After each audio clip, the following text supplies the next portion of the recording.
dancing at Lunasa. And so, when I cast my mind back to that summer of 1936, different kind of memories offer themselves to me. But there is one memory of that Lunasa time that visits me most often. And what fascinates me about that memory is that it owes nothing to fact. In that memory, atmosphere is more real than incident, and everything is simultaneously actual and illusionary. In that memory too, the air is nostalgic with the music of the 30s. It drifts in from somewhere far away, a mirage of sound, a dream music that is both heard and imagined. It seems to be itself and its own echo. And what is so strange about that memory is that everybody seems to be floating on those sweet sounds, moving rhythmically in complete isolation, responding more to mood than music than to its beat. When I remember it, I think of it as dancing. Dancing with eyes half closed, because to open them would break the spell. Dancing as if language had surrendered to the movement, as if this ritual, this wordless ceremony, was now the way to speak, to whisper private and sacred things, to be in touch with some otherness. Dancing as if the very heart of life and all its hope might be found in those notes and those hushed rhythms and in those silent and hypnotic movements. Dancing as if language no longer existed because words were no longer necessary.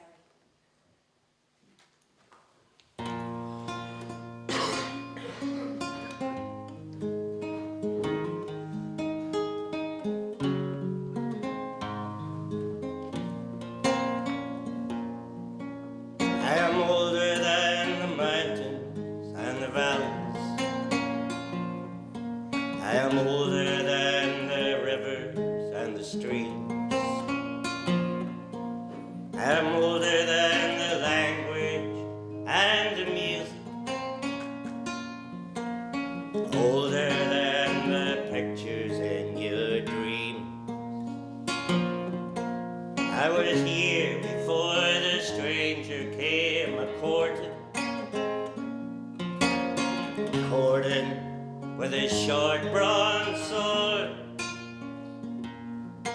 I was here before the people that he vanquished, an age before the coming of the Lord.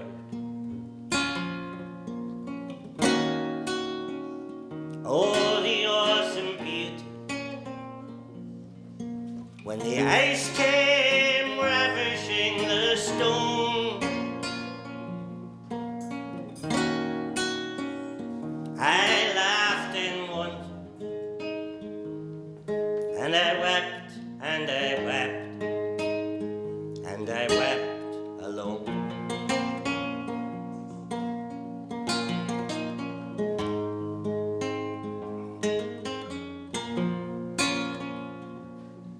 I am older than the mountains and the valleys. I am older than the rivers and the streams. I am older than the language and the music. Older than the pictures in your dreams. I was here before the great devastation, when the darkness fell all around. I was here before the man-child slew the dragon, here before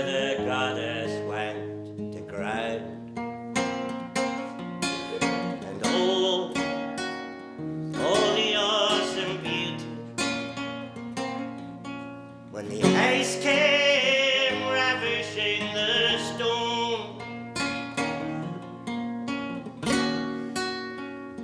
I laughed in wonder, and I wept, and I wept, and I wept alone.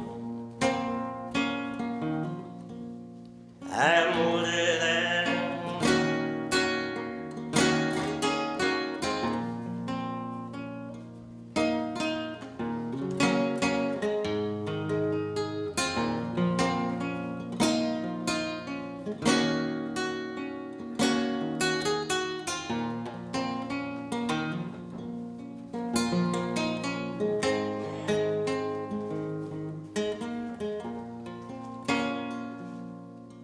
I'm older than the mountains and the valleys.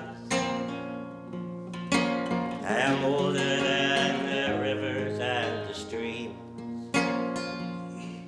I'm older than the language and the music. Older than the pictures in your dreams. Older than the pictures in your dreams. I'm older than the pictures in your dreams.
And then there was St Caillin and the blackbird.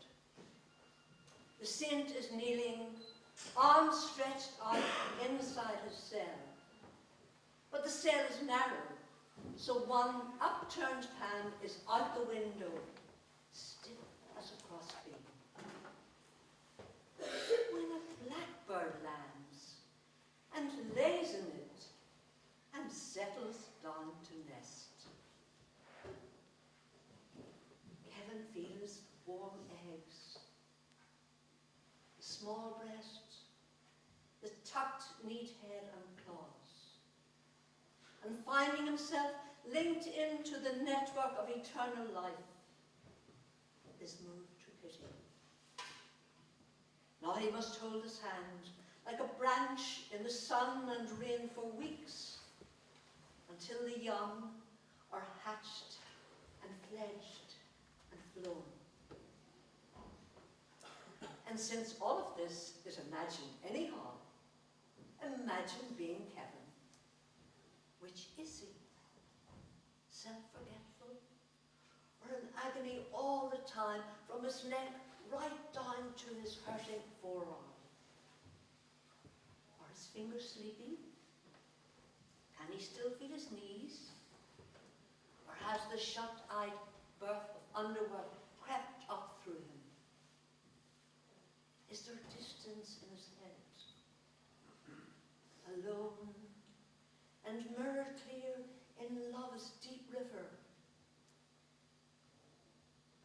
to labour and not to count the cost, he prays. A prayer made only by his body, for he has forgotten self, forgotten blackbird, on the river bank, forgotten the river's name.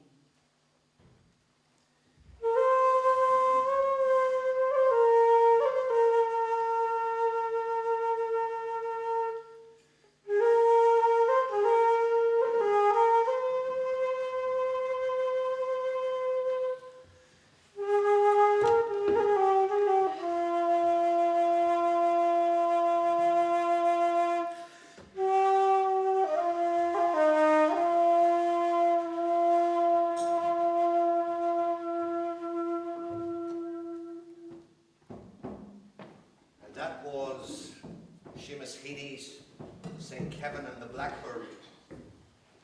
This next extract is again Seamus Heaney, and it's the lecture on his acceptance of the Nobel Prize in 1995. St Kevin's story is a story out of Ireland. I do not mean merely to consign it to a typology of folk tales. On the contrary, its trustworthiness and its travel-worthiness have to do with its local setting. And I have to admit that there is indeed an irony that it was a missionary imperialist who recorded and preserved this instance of the true beauty of the Irish heritage. Kevin's story, after all, appears in the writings of Giraldus Cambrensis, one of the Normans who invaded Ireland in the 12th century. One whom the Irish language analyst Geoffrey Keating would call 500 years later the bull of the herd of those who wrote the false history of Ireland. Even if we have terrible proof that pride in ethnic and religious heritage can quickly degrade into the fascistic, our vigilance on that score should not displace our love and trust in the good of the indigenous per se. On the contrary, a trust in the staying power and travel-worthiness of such good should encourage us to credit the possibility of a world where respect for the validity in every tradition will issue in the creation and maintenance of a healthy political space.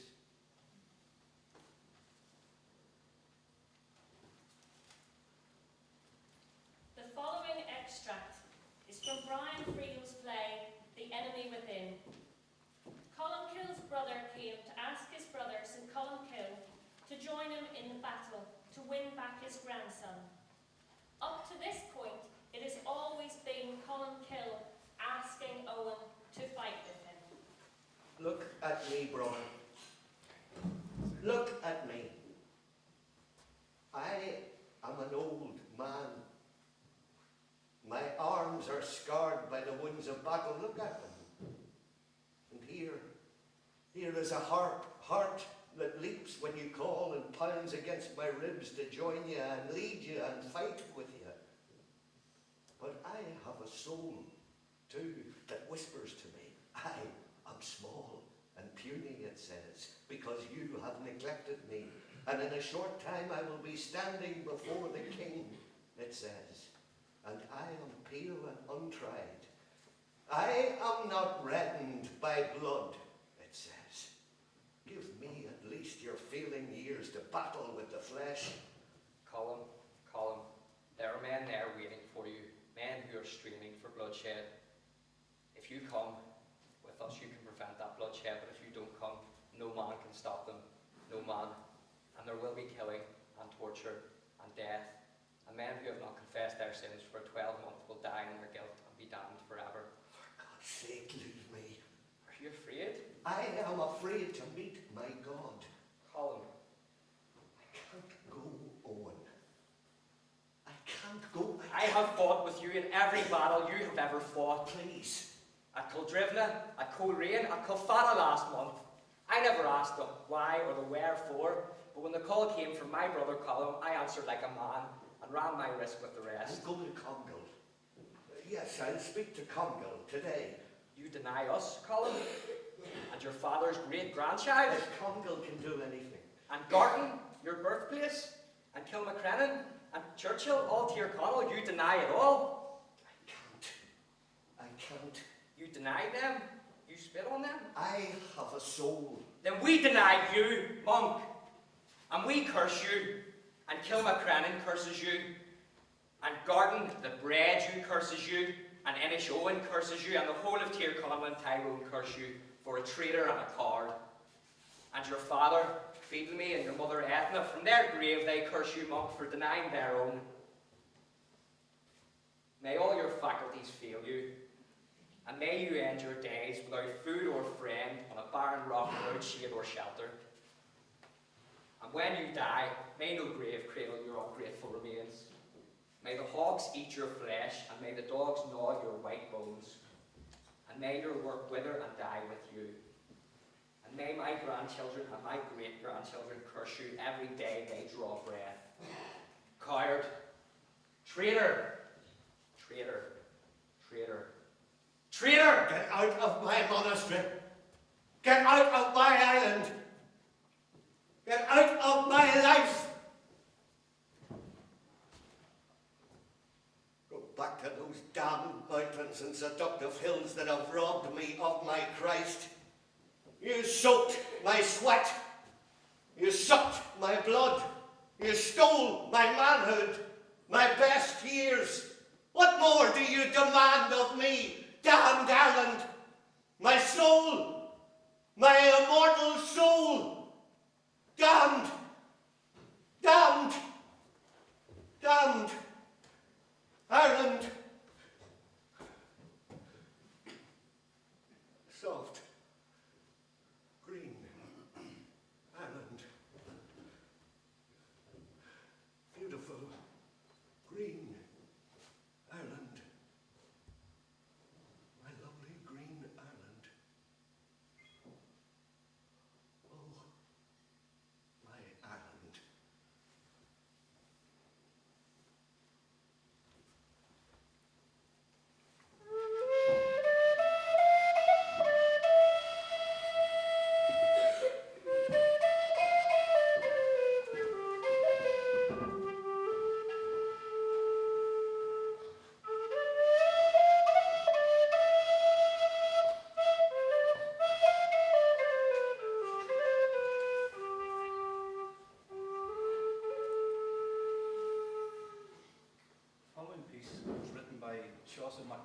Doctor of County Leitrim.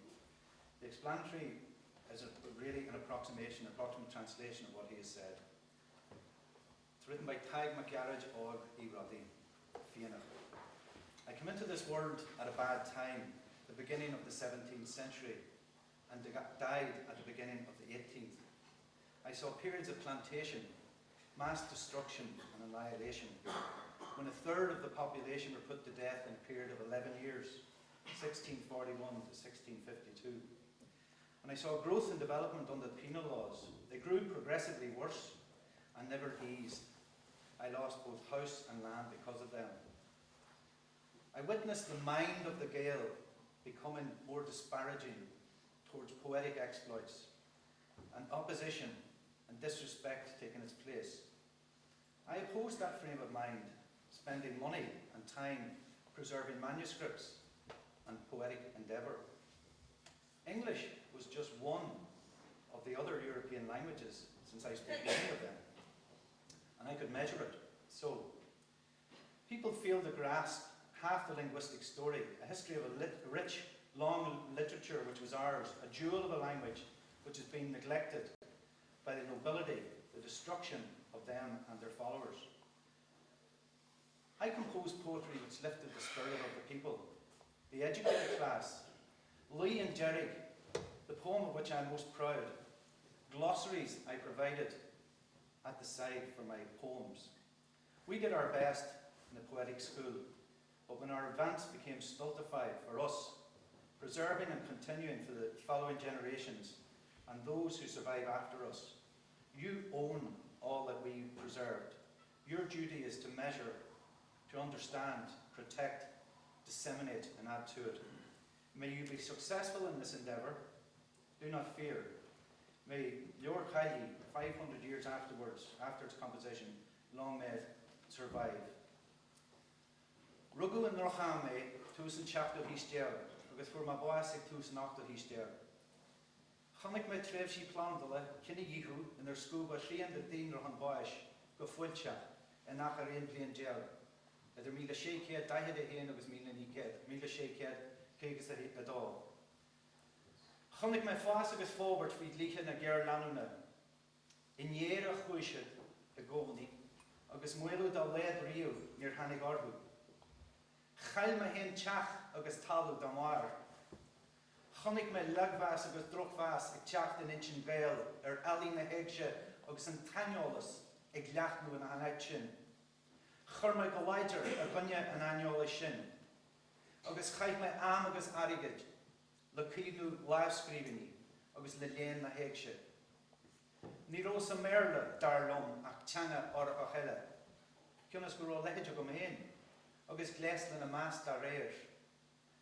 Níor hiag na daoine a leach de scéal na deangacha. Star na litriachta, sevre, si ada a bhí faoin ar live. Seo de hange, a bhí a teach faoi lugvas, a mas fuil arm na nuasal, agus loch de leanta. Cheap ma dúnta a thug ochtach don is léin. Lui an derig, an kionas móchar an mórtas orm. Chomáile glúisna sean gaelige chorme le rindanti. Dram ma scoile, rinnimar ar míhal. Ar Jeremic forsú, ag cuivnú is ag capu, go húr don glúin a bhí huaslin. Sibse a waran in ar né, is libsenis ar hugam ar slán. Is sé war nulgus a bhfuil ugah a bheas, a hiiscint, a chríbniú agus a hachadú, agus a bheith siar chur leis. Go nírí leh sin agus na clintir cléochtach ormh. Go marí se leor Caillin chuig céad bliain in éag chóirithe. Le gach banach, Caig mac garage og I Roddy Fenagh for my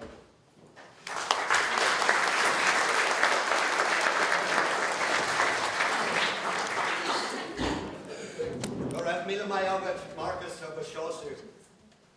That's from Seosu, and it reports on some of the words of the last known co-orb of Fenagh. And this particular co-orb, Tag McGearoid, left us a wonderful collection of poetry, and he also left us some colophons on the book of Fenagh itself, and I thought I would share a few with you here tonight. They're great because they give you a feeling of the man himself, almost 300 years ago. Love and honour your mother. They are the hearth at which you sit. And your neighbour and your brother, they are the rock on which you stand. Protect with respect your brother. They are the home in which you rest. But most of all, hold God and Caillin close, for they are the rock on which you stand. Here's a little bit of the philosophy of the man. It does not increase respect for one to extol himself. Humility with gentleness, better than roughness and sharpness. Silently, to hide the evil one does, is to take bodies from God's grace. But he who commits, but not admit, to him 'twill not be forgotten. I had a teacher that would call that a little pearl of wisdom. For me, those last two lines, don't be silent about your bad behaviour, because it won't help you. But be silent about your good behaviour, and you'll go forward. And here we get a little sense of the humour of the man. He knew that it wasn't, he was a great scholar, a great Irish scholar, and indeed had a Bardic school of poetry at the time as well, 1680s, 1690s. But here we get a little bit of sense of humour of the man, because he knew as a very fine Gaelic scholar that it wasn't Caillin that wrote either the first or the second book. So here he is on the book. That's a crooked stanza, Calling.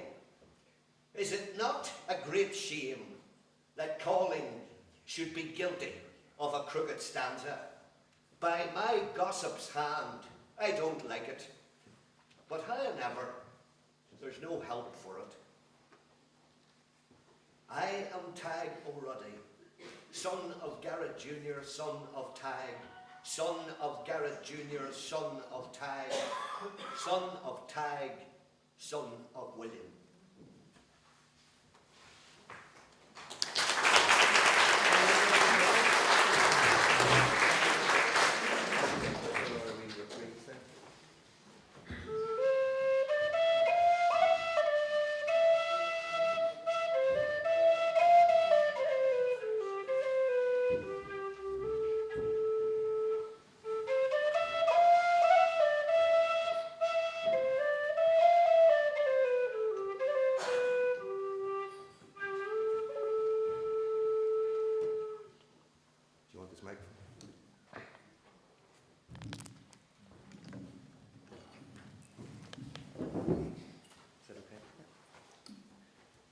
Once upon a time, not so long ago, in this very place, there lived a very holy man, Caillin, who founded a monastery.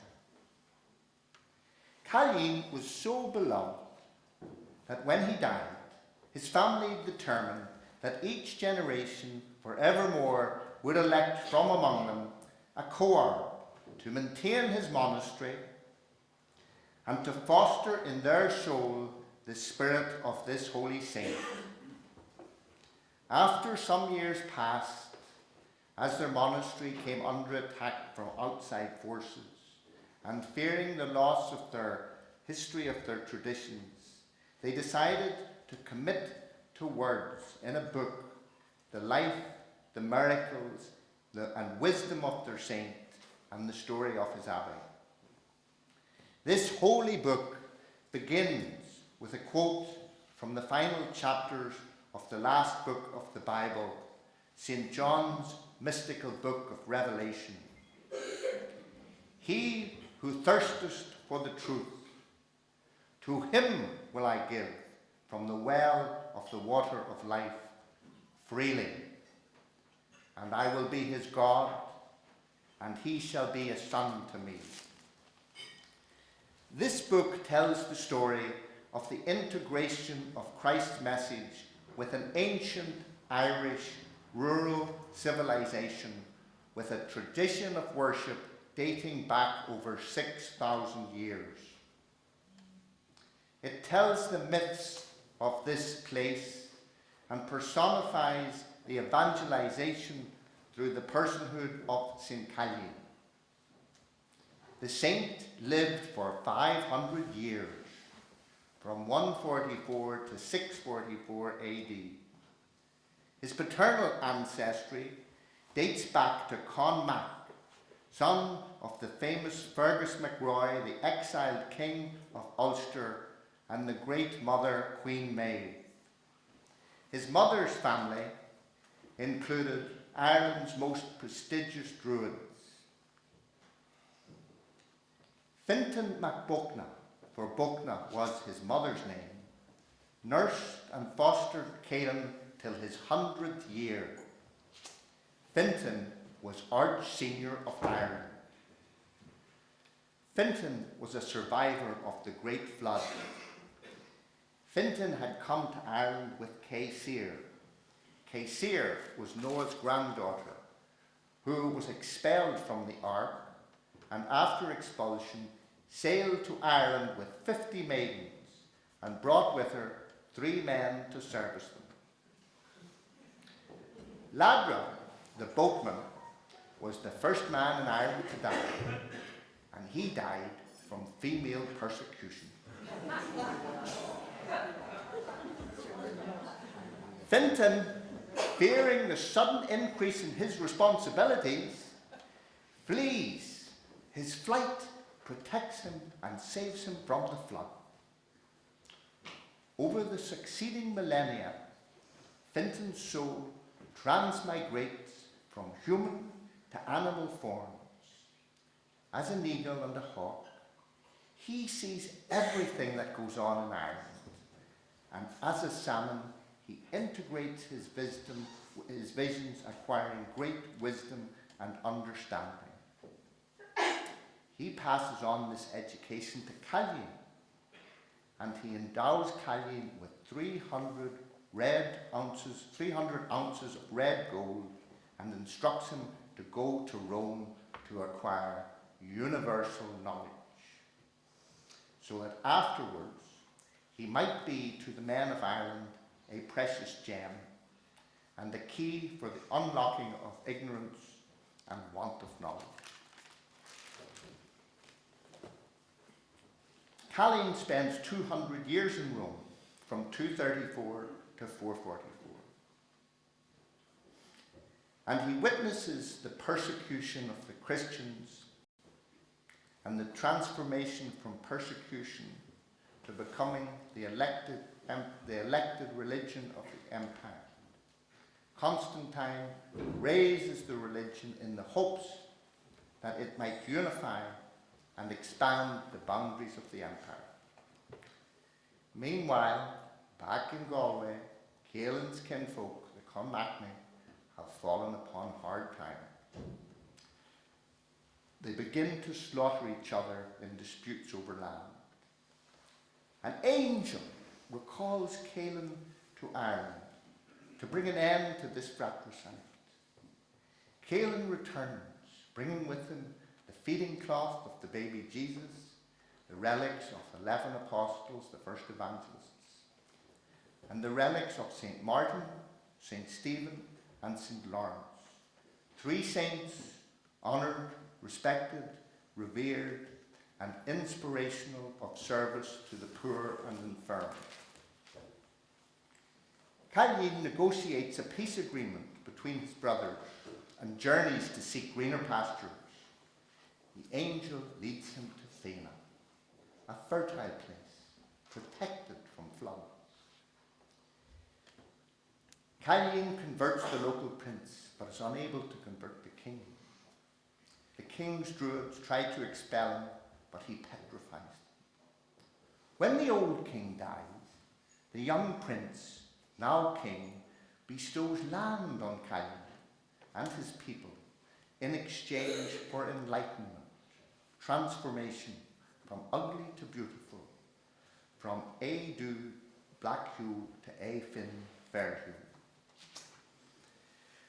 On his new land, Caillin performs miracles, recalling the forgotten ancient kings of Ireland and prophesizing the future kings. He resurrects a fierce, merciless, unjust warrior king, Conal Gulden, and cleanses his soul so that he may ascend into heaven. Caillin instructs the descendants of these warring kings and princes that every 3 years forevermore they must bring their war horses and their battle dresses to his abbey if they are to maintain peace. And if they do not, he warns them that they and their kin will suffer everlasting damnation in hell. Their shepherds and tradesfolk must honour the Trinity by bringing a screple, 3 pennies and 1 coin, to his monastery every 3rd year. The local farmers must supply the abbey with provisions to support its mission, the feeding of the poor, the infirm, and the welcoming of the weary traveller and pilgrim. He promises that the face of no man will be denied, and the stranger welcomed in this place, night and day forevermore. He confers with and seeks the counsel of Patrick and Columkill to affirm these truths.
Killia uttered this composition down here on one occasion when he was bidding farewell to Caillin after his pardon of his sins from the Book of Fenagh.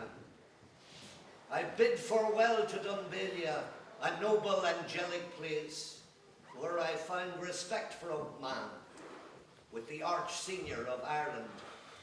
Dear to me is the holy town, and dear its men of grade. Dear to me its stone and tree, dear its lake, Loch Sallag.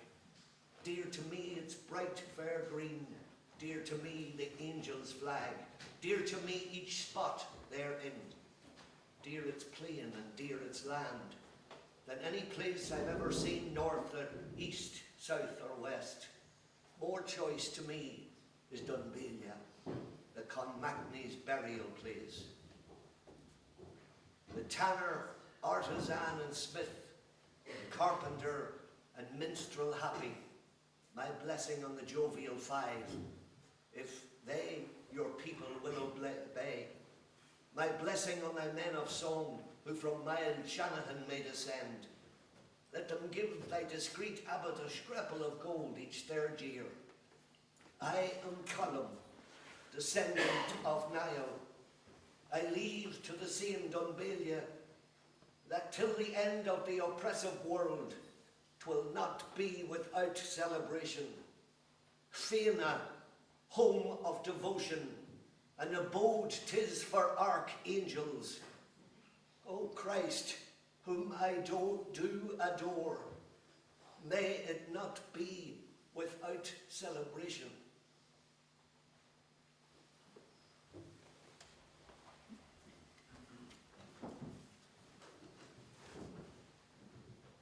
He who thirsteth for the truth, to him will I give from the well of the water of life freely, and I will be his God, and he shall be a son to me. One of the greatest gifts we can pass to our children and to the next generation are our myths.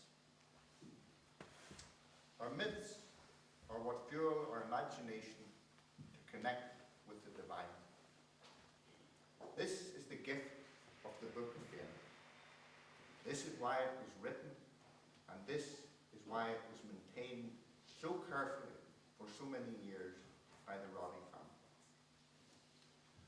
When the book disappeared from the family, its tradition was lost to us. And it is only within the past 10 years, with the digitalization of the book, that we were able to acquire access to it. And since then we have searched for the truth. We have been, perhaps possessed is too strong a word, but certainly touched by the spirit of our saint. And it has had the most marvellous effects on us, both individually and I think more specifically, collectively, in raising our spirits and reawakening our spirituality.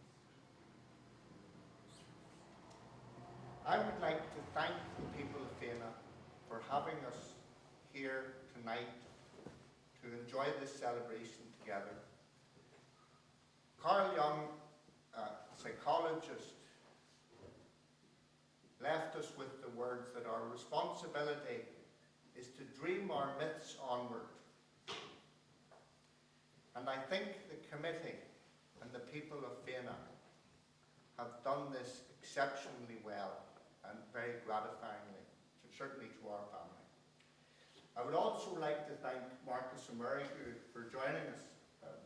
Marcus is a recently passed Ard Olive, and we are particularly fortunate to have him here with us tonight because yesterday his daughter won the Mary of Dunlow Festival. And we were...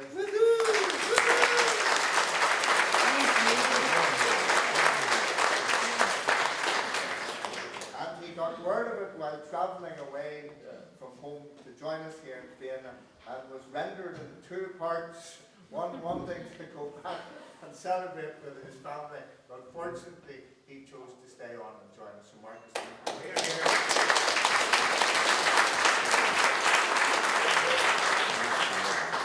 And I'd now like to pass over to my introduce a very special guest who is going to help us finish our weekend together. Thank you, Robert. We also have as our guest, and very privileged and honoured to have as our guest this weekend, who has also been in attendance at the festival here, a man by the name of Waylon Whitedeer. Waylon is of the Choctaw Nation. The Choctaw Nation currently in Oklahoma, latterly with tribal lands and rights in Mississippi and in and around Mississippi, but those people, along with several other tribal nations, were forcibly removed in the early 1830s, in 1832, and forcibly removed to land in Oklahoma in a journey of forced march known as the Trail of Tears, in which tens of hundreds of those people perished from diseases related to malnutrition and from cold and from neglect. But there is a very, very touching connection between the Choctaw people and our own people, because 15 years after the Trail of Tears, Ireland was in the peril of the Great Famine. It's one I don't need to rehearse, and it's one, the horror of which it's very difficult to imagine, and not pleasant to imagine. But when the Choctaw people heard about these people who were suffering in a land far away that they didn't know and had never heard of, but they heard from Christian ministers about these people who were experiencing severe hardship. And out of money that came to them from the federal government, money that had been promised for a long time but was a long time coming, they made the extremely generous gesture of giving $170 of that money to buy grain for famine relief in this country in the winter, I believe, of Black 47, the most severe year of the famine. A gesture, when I heard it, that touched me to the very depths of my soul. So beautiful.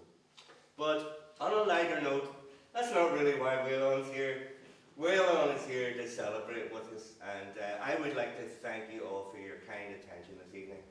But Waylon is here to celebrate with us, and what we'd like to do for you is a dance, the Circle of the Sun, which he taught us, and we're gonna limp our way through it for you now. A dance in the Choctaw tradition, from a tradition of songs called the 49ers. And we're going to gather around in a circle, and Waylon is going to, if you come up forward here into the light, Waylon, let the people enjoy your magnificent presence.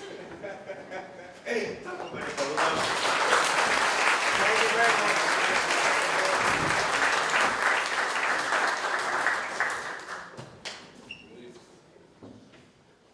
And if anybody feels like standing up and giving it a wee bit of this, please do. Please, in the spirit of the thing.